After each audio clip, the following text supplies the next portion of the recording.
Hi, my name is Miss Howe, and today we're going to be reading What Happens to Our Trash. It was written by DJ Ward and illustrated by Paul Meisel. So let's get to reading. On the inside cover, they have lots of fun facts on here about our trash usage, such as New York City alone throws out enough garbage each day to fill the Empire State Building. Isn't that crazy? That's something I didn't know. There's lots of different ones if you want to pause it. What happens to our trash?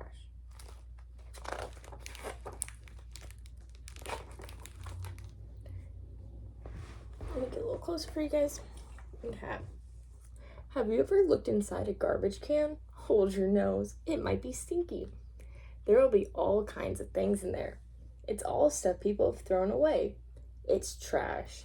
A lot of what people throw away is paper and cardboard. Does anyone know what we can do with paper and cardboard and materials like that instead of just throwing them in our trash? Let's find out. Some of it's plastic, bottles, packages, and even toys. People throw away TVs and bicycles, metal cans and glass bottles, furniture and clothing, food scraps, grass clippings, and oily rags. Some of it's so gooey and grimy, it's hard to tell what it is. What do you throw away? Can we think of any examples by quietly raising our hands of any examples of things that we throw away? Things that I throw away in my trash are like granola bar wrappers, sometimes paper,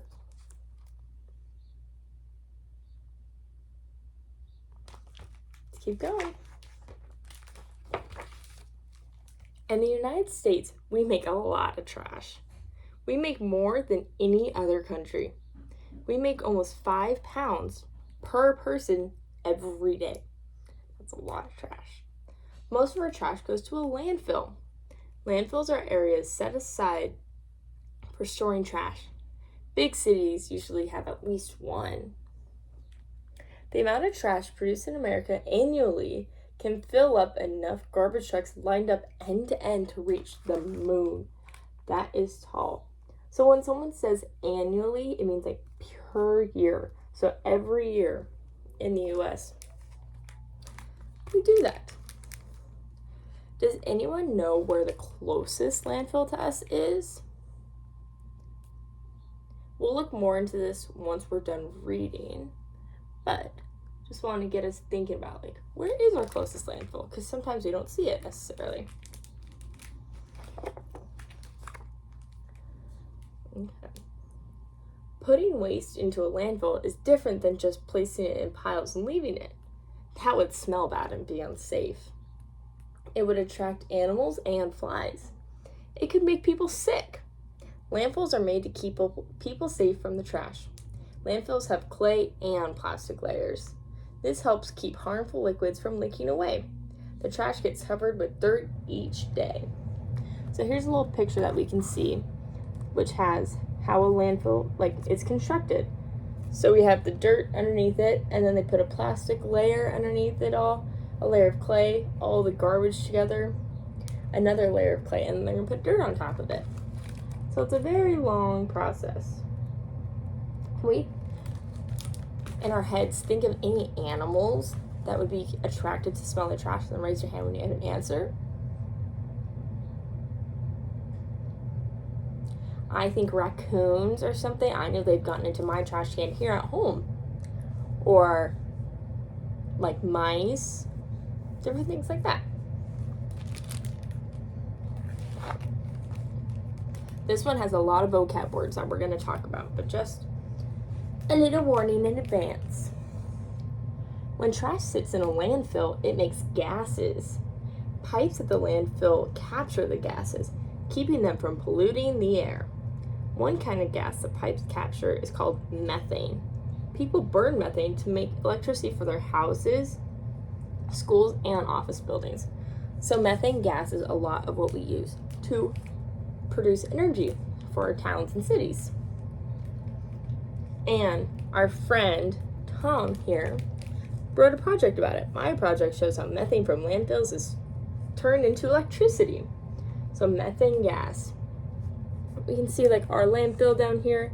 It has a flare coming out of the top. A flare is a tall pipe where gas is burned safely, making a bright flame, and it helps get rid of any harmful gases that may be in our trash, or because it's sitting there. So we still see our plastic liner like we talked about before, the garbage all in there, the clay on top and bottom. And they have this funny looking word over here, lactate pool and a pipe. So a lactate pond is like a big bowl that holds all the dirty water from trash to stop it from getting into our rivers and everything like that, because we don't want trash water in what we drink or shower in, do we? And so then this is a little more on the project on how it gets from the methane plants to electricity we can actually use. It talks about methane gas from landfill is sent to a utility company, and the utility company makes electricity from it, and then our electricity goes to our homes. That's a really cool process in my opinion. And here's just a little better look at the process of collecting methane gas in landfills.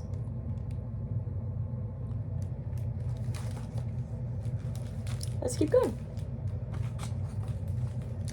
Some trash is too dangerous to go straight into a landfill.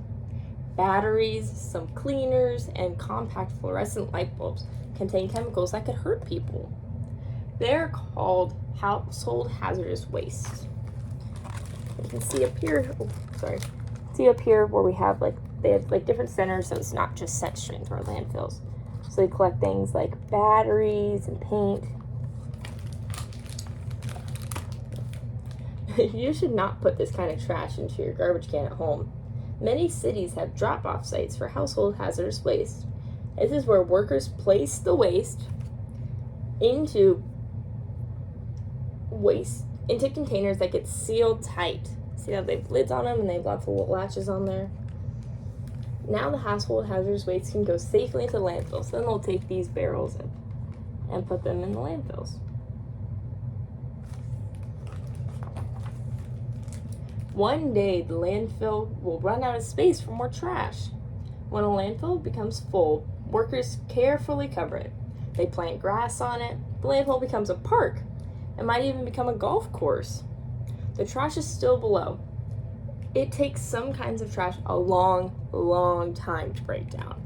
Hundreds or thousands of years even. But look at all the people having fun on top of the grass. But we always know that deep below it, there's going to be trash, because it takes a long time to decompose. But how do we feel about that? That they make old landfills into different things like parks or golf courses, different things like that. Let's turn to our elbow buddies and talk about that for a minute. My opinions on it is I think they're really cool. So it's not just land that's sitting there. We get to actually use it and play on it. And play soccer, for example, like they're doing here. And utilizing it. Let's keep going. Okay. Some cities, it's hard to find places to put trash. Landfills take up a lot of space. And they can't be near people's homes or where they might harm wildlife. Some cities send their trash to far away landfills. But that costs a lot of money. You can see on here, they take the garbage away on barges. A barge is just a really big boat.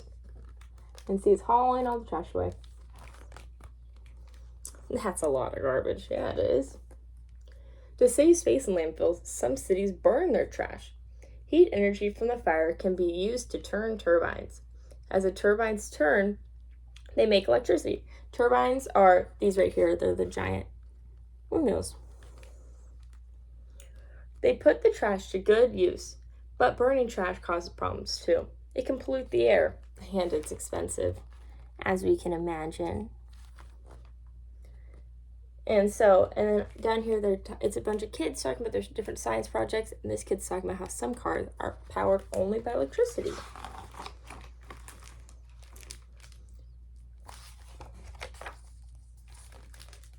Whether we bury it or burn it, keeping people safe from trash costs a lot of money. The more trash we make, the more trouble it can be. So how can we stop throwing away so much? We can reduce, reuse, and recycle. To reduce means to make smaller. What if every person only made 4 pounds of trash every day? Or maybe only 3? Landfills wouldn't fill up so quickly. There would be less pollution in the air from burning trash. Making less trash is not hard to do, but to do it we have to change some habits. We can bring our own bags to the stores and use them instead of throwaway bags. We can buy a big bag of snacks instead of lots of little bags. The little ones make more trash. Snacks for lunch can go into a reusable container from home. We can use rechargeable batteries instead of the disposable kind. So can we turn to our elbow buddies and think of some other way we can lessen the amount of trash we make in a day? They use some really good examples in here as well. Something that comes to my mind would be if you have like a friend or something who's a different size than you, when either of you guys either grow out of something, the person who's smaller can now have it instead of having to go buy brand new clothes because the person who is too small on's not going to wear it anymore. I know that's what I used to do a lot growing up. To reuse means to use something more than once. What kinds of things can we reuse? A lot of trash in landfills is old containers, but many of those containers could have been used again. Clean boxes are useful for organizing toys and making crafts. You can reuse plastic food containers for storing leftovers. Just make sure they're clean first. When we use plastic forks, spoons, knives, cups, and plates, we can wash them and use them again.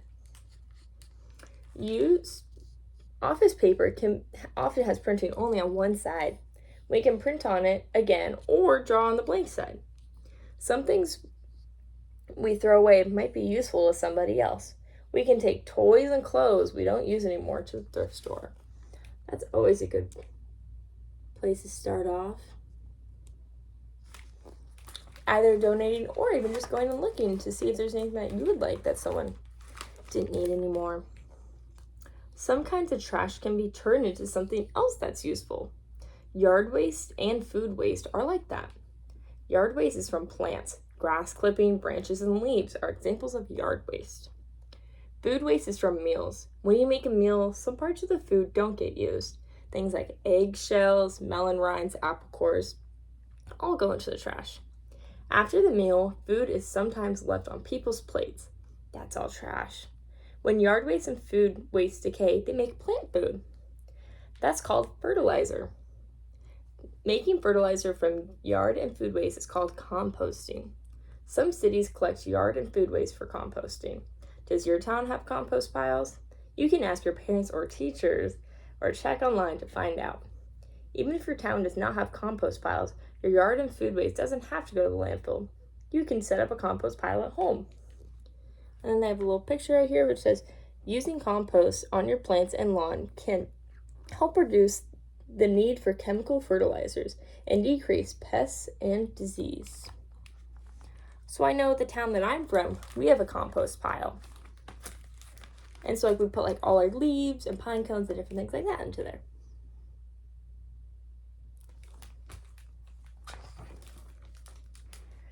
What if we could take the plastic from a bottle and make a carpet for the floor? Or what if we could turn old newspaper into a new cereal box? We can. It's called recycling. To recycle means to use the materials from one thing to make something else. Some countries recycle almost half their trash. Why can't we? So they have some examples of towels, furniture, books, magazines, some jewelry, bags, clothing, shoes, and even building materials, which I think is really cool. Lots of items can be recycled, such as plastic containers, glass bottles, and metal cans. We can recycle many kinds of paper, cardboard boxes, printer paper, and newspapers.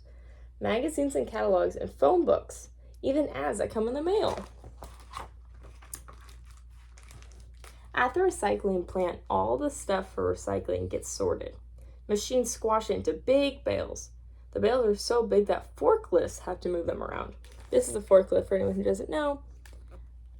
They have two little prongs that stick underneath it, is how they can pick it up.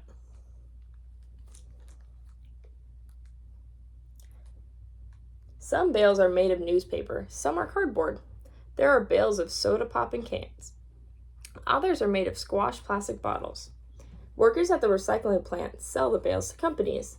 The companies use the materials in them to make new things. And this is a machine that does all that. Bales of recycled material are shipped all around the world to make new things, which is a really cool process. So what would be the first thing that you make with all your recycled materials if you were given one of these bales and had the equipment to do so? The first thing I would make, I think, would be a new picture book. Be very cool.